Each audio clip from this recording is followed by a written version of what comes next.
جگہ کرو بھائی، جگہ کرو ابو، یہاں پہ جگہ سارے جو ہے.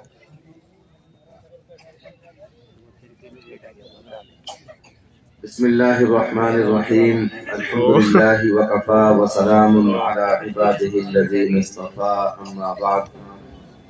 اور پردہ نشین ہماری اسلامی ماں بہنیں اور بیٹیاں، اللہ رب العالمین نے بحق کرم اور فضل فرمایا کہ ہم کو اور آپ کو اس نورانی اور قرآنی محفل میں بیٹھنے کی توفیق عطا فرمائی.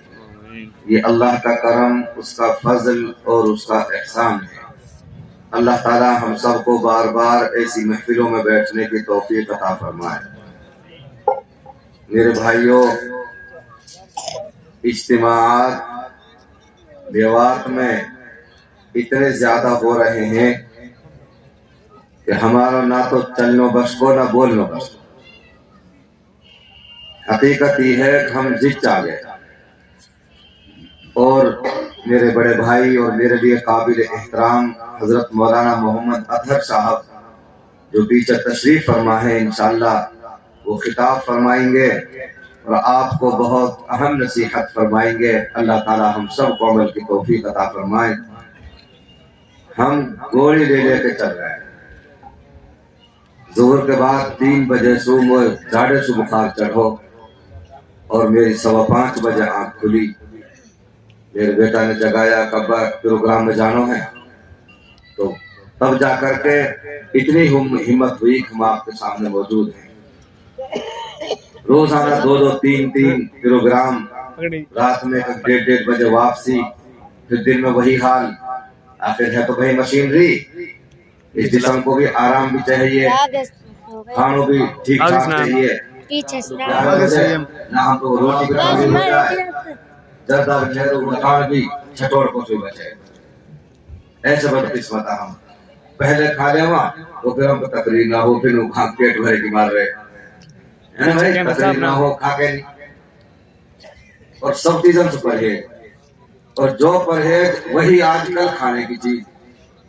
نمکین ہاں، اور آپ کو صاف بھلو کرے یہ طرح طرح کے یہ کولڈ ڈرنک ہاں، ہمارا تو صبح ہی پرہیز ہے.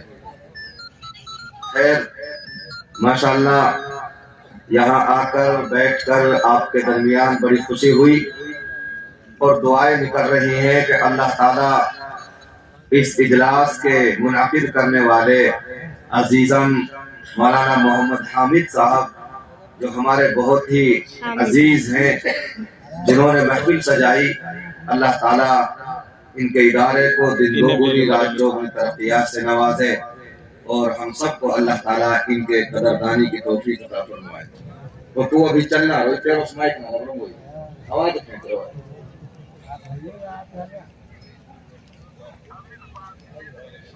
یہ بھی ہمیں پریشان کرا، یہ آواز پھینکا.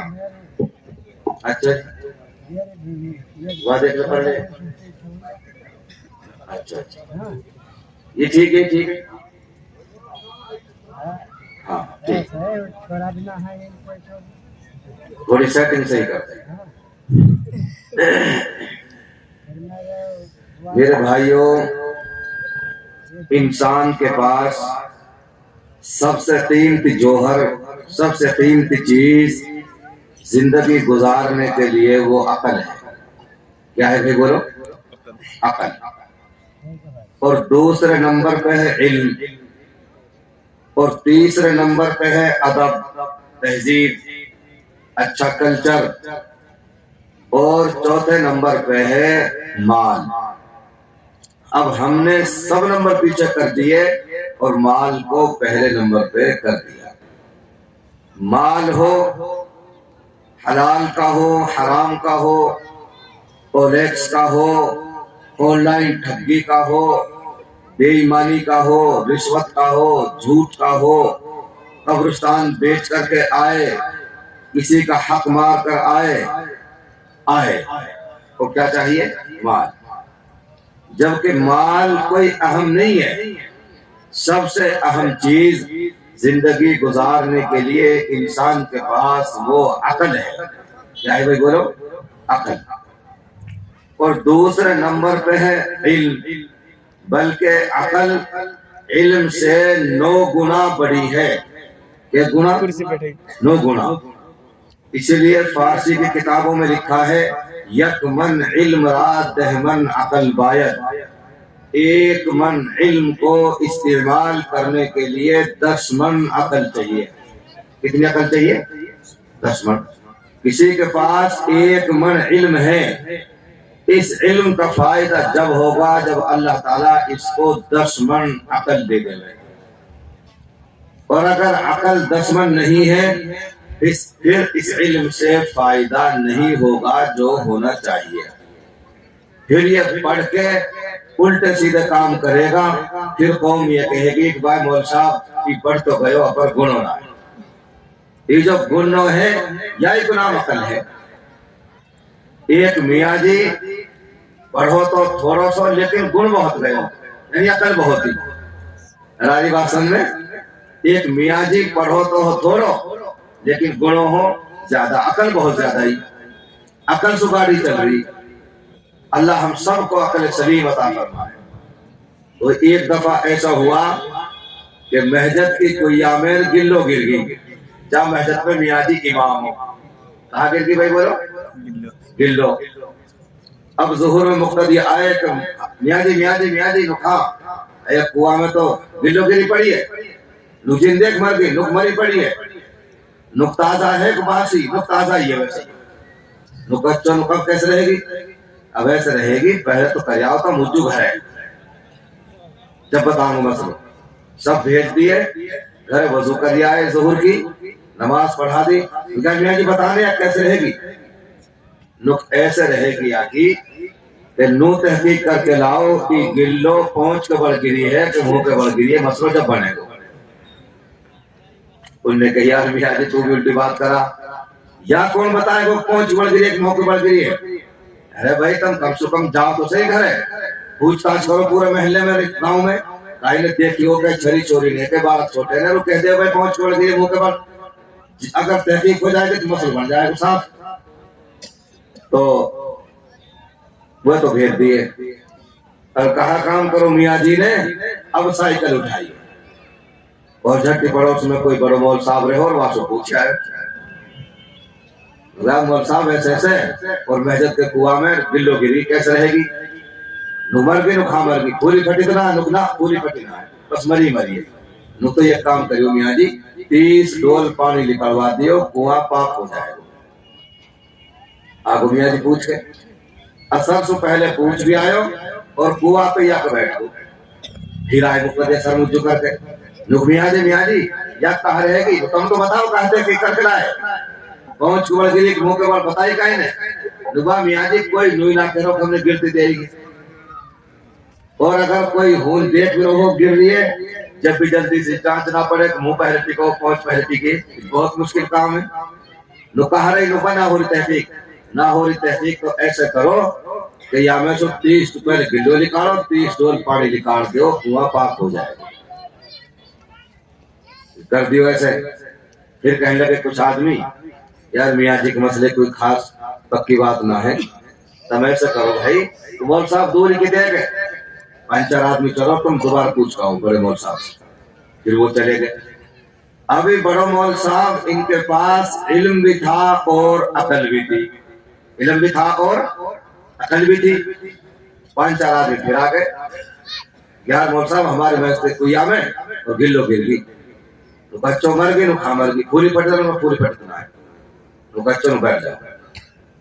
ایک کتاب اتاری وہاں میں بھی 30 ڈول. دوسری کتاب اتاری وہاں میں بھی 30 ڈول. تیسری اتاری وہاں میں بھی 30 ڈول. تو بڑے مول صاحب نے مفتی صاحب نے کہی کہ بھائی 30 ڈول پانی نکال دیو. پہلے گلو نکلے گی بعد میں پانی اور پھر کنواں پاک ہو جائے گا. اب آ رہے گئے بتلاتے تو کیا بتانا یار سر کو بتانا نہیں. میاں جی مفتی کہاں بیچا ہمارے میاں جی کے سامنے. مفتی نے بھی جب مسئلہ بتایا جب 3 کتاب دیکھی اور ہمارے میاں جی تو نکلی مسئلہ بتاوے. مفتی کچھ نہ بیچا جا کے سامنے. اور حالانکہ بھی کہاں پوچھ کا ہے وہی مفتی سے ہے کہ نا. تو یہ کیا تھی بھائی بولو زور سے بولو. عقل. عقل بڑی بحث عقل. علم سے عقل 9 گنا بڑی ہے. اگر کسی کے پاس 1 من علم ہے تو اس کو صحیح استعمال کرنے کے لیے 10 من عقل چاہیے. کتنا عقل چاہیے بھائی؟ 10 من عقل. تب جا کر کے اس سے فائدہ ہوگا. ایک بادشاہ نے اعلان کرایا پورے دیش میں، جاؤ بھائی بیوقوف لاؤ ڈھونڈ کے، جو سب سے بڑا بیوقوف ہو ہمارے دیش میں وہ لاؤ. ہم یہ دیکھنا چاہتے ہیں کہ سب سے بڑا بیوقوف کون ہے. ہزاروں کو لائے پکڑ پکڑ کے پولیس، یہ دیکھو جی بیوقوف. آپ کو بات سے امتحان لے تو اور تار دے تو نا یہ بھی نہ بیوقوف، اور لاؤ. ہزاروں فیل کر دیے، بادشاہ نے 1 پاس کر دیو. ہاں بھائی یوں ہے پکو بیوقوف. اور بادشاہ نے وہاں کے گڑے میں ہار ڈال دیو اور وہاں پہ لکھ دی سب سے بڑو بیوقوف. اور وہاں گڑے میں ہار ڈال دو، اتار نہ ہی ہار. اب بیچارو پورے علاقے میں بڑو بیوقوف سے مشہور ہو. 10-12 سال ہو گئے بیچارے جھیلتے جھیلتے، بھائی سب سے بڑو بیوقوف ہے، سب سے بڑو بیوقوف میں. بہت دھیان سے سننے کی بات ہے، بہت عبرت آموز واقعہ ہے. 10-12 سال بعد اور بادشاہ سے ملن لو آئے تو بادشاہ آتے ہیں، بستر پہ لوٹو پڑو ہو، بیمار بھی ہو، اٹھنو بھی بس کو نہ ہو. تو وہ پہنچے دروازے پہ تو اس نے کہا میں بھائی بادشاہ سے ملنا چاہتا ہوں. تو بھائی ہمیں اجازت دیتے ہیں کہ بادشاہ بیوقوف ملن لو آئے آپ سے رکانے دو. پہنچ کو ہر ایک سرے کوئی بیٹھے. بادشاہ کیوں لیتے ہوئے وہاں؟ بیوقوف بات یہ ہے کہ میں ایک بہت لمبے سفر کی تیاری کر رہا ہوں. اور وہ بھی سفر کیا ہے بولو؟ موت کا سفر. بہت لمبے سفر کی تیاری میں ہوں. بہت لمبے سفر کی تیاری میں کہ ہاں کتنا لمبا سفر کہ بیوقوف ایسا سفر کبھی واپسی نہیں ہوگی. کبھی واپسی نہیں ہوگی. مرنے کے بعد کوئی آیا واپس؟ ارے کوئی آیا ہے؟ اتنا لمبا سفر کے لیے جا رہا ہوں، کبھی واپسی نہیں ہے. لوگ اچھا بادشاہ اتنا لمبا سفر کبھی واپسی نہیں کہ ہاں. اور اس سفر کے لیے لیٹنا بھی کچھ دن ضروری ہوتا ہے، تب جا کر کے وہ سفر طے ہوتا ہے اور پھر کوئی واپسی نہیں. تو یہ بیوقوف کہنے لگا کہ بادشاہ ماشاءاللہ یہاں تو طرح طرح کے باغات، طرح طرح کی پھلواڑی، طرح طرح کی پارک، کہیں نہانے دھونے کا نظم، کہیں فوارے، ایئر کنڈیشن کی کوٹھی، لفٹوں میں کے چڑھنا اور بڑی بڑی گاڑیاں، یہ ٹھاٹ باٹ. اور یہ صرف 60-70 سالہ سفر کے لیے. انسان کی زندگی کتنی ہوتی ہے؟ 60-70 سال.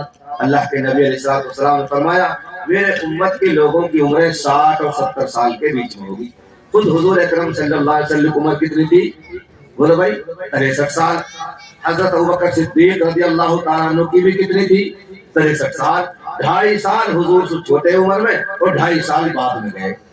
63 سال کی عمر. تو اتنی عمر تو جب 60-70 سالہ سفر کے لیے آپ نے اتنا انتظام کر رکھا ہے تو اس ہمیشہ کے سفر کے لیے تو آپ نے بہت کچھ آلریڈی تیار کرا دیا ہوگا. بڑے بڑے باغات، بڑے بڑے محلات، یہ وہ سارے تعیش کے سامان، بہت بڑا انتظام آپ نے آلریڈی کر دیا ہوگا کہ بھائی بادشاہ نے اور پھر وہاں سے ریٹرن نہیں ہے، واپسی نہیں ہے. تو وہ کہنے لگے، بادشاہ دھاڑے مار کر رونے لگا یہ سن کر کے بیوقوف کی بات، اور روتے ہوئے کہنے لگا کہ میں نے تو وہاں ابھی تک جھوپڑی بھی تیار نہیں کی. جھوپڑی بھی تیار نہیں کی. یہ بیوقوف کہنے لگا کہ بادشاہ پھر تو اس ہار کے سب سے زیادہ مستحق آپ ہیں. ہار نکالا اور بادشاہ کے گڑے میں ڈال دیا کہ بادشاہ تجھ سے زیادہ نادان اور بے وقوف اس دھرتی پر کوئی نہیں ہے. 60-70 سالہ سفر کے لیے کتنے انتظام اور ہمیشہ کے سفر کے لیے آپ نے جھوپڑی تک نہیں بنائی. لو تجھ سے زیادہ بے وقوف اس دھرتی پر کوئی نہیں.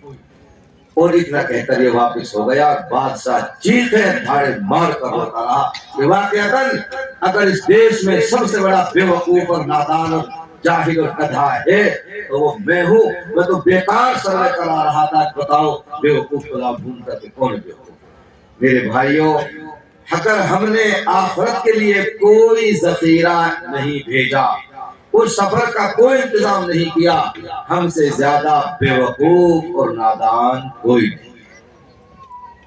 اللہ کے رسول صلی اللہ علیہ وسلم نے ایک دفعہ صحابہ کرام کو جمع کر کے فرمایا، اتدرون من المفلس، اتدرون من المفلس، جانتے ہو تم میں تنگ دست، مفلس، کنگال، بھکاری، فقیر، منگتا کون ہے؟ اگر میں پوچھوں منگتا کون ہے، بھکاری، آپ کہہ دو گے مول صاحب وہ جب پہ کچھ بھی نہ۔ صحابہ نے بالکل وہی جواب دیا، اللہ کے نبی جس کے پاس ساز و سامان نہ ہو، مال متاع نہ ہو، وہی کنگال، فقیر، وہی محتاج۔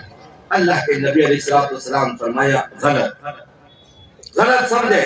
اللہ کے نبی صحیح آپ سمجھا دیجئے۔ آپ علیہ السلام نے فرمایا میری امت کا کنگال، فقیر، بھکاری، تنگ دست وہ ہے کل قیامت کے دن پہاڑوں کے برابر نمازوں کا ثواب، روزوں کا ثواب، حج کا ثواب، جماعت کا ثواب، تسبیحات کا ثواب، قرآن کریم کی تلاوت کا ثواب، خیر خیرات کا ثواب، پہاڑوں کے برابر اتنا ثواب اللہ تعالیٰ اس کے لیے جمع فرما دیں گے، اور پھر میدان حشر قائم ہوگا اور اللہ تعالیٰ کی سپریم کورٹ لگے گی، اور پھر وہاں حساب کتاب ہوگا۔ اللہ تعالیٰ ہر ایک بندے کو بلائیں گے، اور بلانے کے بعد کہیں گے اس بندے کو بلائیں گے، اس فقیر کو بھی، اور اللہ تعالیٰ کہیں گے دیکھ سبحان خان، یہ پہاڑ تیرے نواجن کو ثواب، وہ پہاڑ تیرے روزے، وہ پہاڑ تیری زکات، ایسے اللہ تعالیٰ بتا دے وہ پہاڑوں پر برابر ثواب۔ یہ کب بنتا ہے، کب بنتے ہیں پہاڑ؟ جب اس کے اعمال اللہ کی بارگاہ میں قبول ہوئے ہوں، اور اگر نواز نہ نکلی بہجت تو بھی باہر، تو رائی کو دانو بھی نہ بنے۔ اتنوں بڑو اللہ والوں کہ پہاڑ بن گئے نمازن کے، زکات، خیر خیرات کے، اور وہ آدمی بڑا خوش ہوگا۔ پھر مجمع میں سے کیونکہ اللہ کی پوری خلقت بیٹھی رہے گی، انسان ہوں گے اربوں خربوں، پھر ایک انسان کھڑا ہوگا، الہ العالمین کہاں جا رہو سبحان تھا؟ جنت میں، نقائلو دیکھنا رہو کتنا ثواب ہے۔ وہ آدمی کہے گا الہ العالمین قد شتم ھذا، اس نے میرے لیے گالی دی تھی، اللہ ہماری حفاظت کرے۔ اللہ پوچھیں گے سبحان خان دی گالی؟ ہاں جی دی۔ یہ صرف اور صرف اللہ کی کوٹ ہے جس میں نہ جھوٹ بولا جا سکتا ہے نہ جھوٹ سنا جا سکتا ہے۔ صاف صاف سچ سچ بولے گا انسان، جھوٹ کا کوئی دور دور تک کا واسطہ نہیں ہوگا۔ دی گاڑی کہاں دی، کہاں دن دی، جمعہ والے دن دی، کہاں دی، بڑکلی پہ دی، گش کی دکان پہ دی، چاند ہوٹل پہ دی، دی دی۔ تو نے بدلہ کیوں نہیں لیا؟ الہ العالمین میں بہت کمزور تھا، اگر میں کچھ کہتا تو 10 گاڑی ملتی، 10 تھپڑ اور ملتے، اس لیے میں تو خاموش رہا، اور میں نے تو یہ مقدمہ آپ کی عدالت کے لیے بچا کر رکھا ہے۔ پروردگار میرا انصاف دلوا دے، مجھے انصاف چاہیے۔ میرے بھائیوں، حدیث میں اللہ کے نبی علیہ السلام فرماتے ہیں اللہ تعالیٰ کہیں گے یہ نواجن کے ثواب ہے یا گاڑی سننے والے لوگ دیتے ہیں۔ آگے سمجھ بات، پوری زندگی کی نواز جن کے پہاڑ بنے، اور تیری میری نواجن کو اگر گیند بھی بن رہی ہو، اللہ تیرے لاکھ مرتبہ شکر ہے اگر گیند بھی بن رہی ہو تو ہماری نواجن کی، ورنہ ہم نے امید نہ ہے، ہم نے امید نہ ہے۔ جانے حرام کمائی کو ایک گلہ کھا لیو، 40 دن تک کوئی عمل قبول نہیں ہے، پوچھ لو علماء سے۔ ایک گلہ حرام کو کھا لیو 40 دن تک، اگر یوں 2-2 ہزار کے نوٹ 50 گاڑھی نے لے کر بیٹھے لے جاؤ 40 دن تک کوئی ثواب نہیں ملتا اگر ایک گلہ حرام کا پیٹ کے اندر چلا جائے۔ اللہ میری قوم کے حال پہ رحم فرمائے۔ گروے کی زمین، اور حضرت جی کے جلسہ میں 20-20 لاکھ مسلمان، اور گروے کی زمین ابھی تک موجود، بڑے خوش ہوتے ہیں مول صاحب تو ناؤ اب تیار 9 میں یار جگی نہ رہی، پانی نگڑ کو مائک ہار کے جام لگو، کوئی